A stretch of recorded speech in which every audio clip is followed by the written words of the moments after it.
Let's talk about Joseph's children today in our mini message.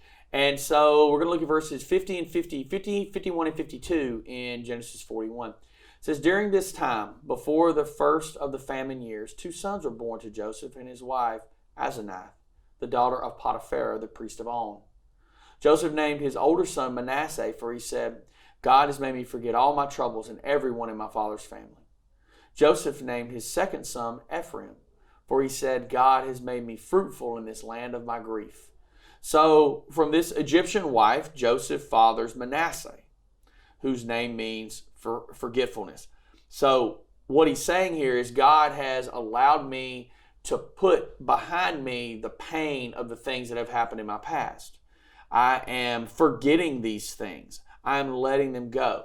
And it says that God has made me forget all my troubles, and even says in everyone in my father's family.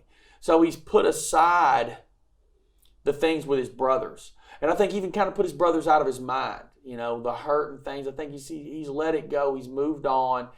He's not hanging on to the bitterness and hanging on to the hurt of those relationships, which is an incredibly healthy thing. That we can't fully be in line with God and be fruitful as we should be when we're hanging on to this bitterness and unforgiveness and hatred. And let me tell you something. Joseph had a reason to have some bitterness and hate in his heart. From a human perspective, he had every reason to. His brothers did this to him.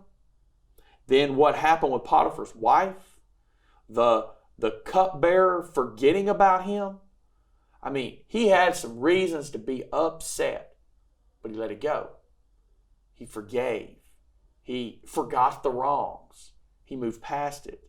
Then his second son, Ephraim, whose name means fruitfulness, because God had made him fruitful in Egypt. He was a blessing to the nation of Egypt. He was protecting them, and he was protecting ultimately even his own family and the entire region. And his life had become a blessing.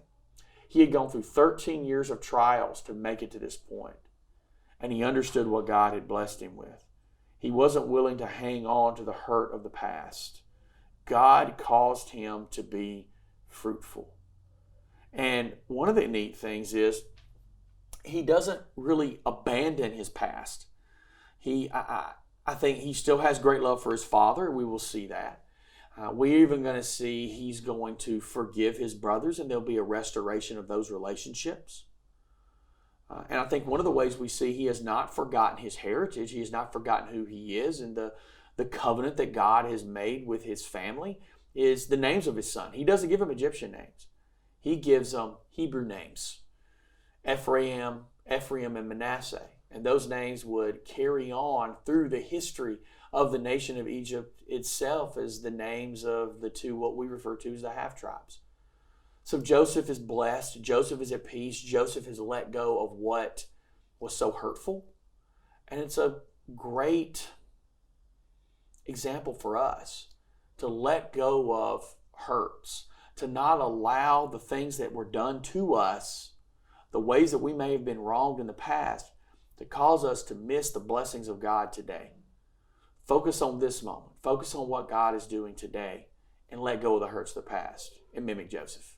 See you later.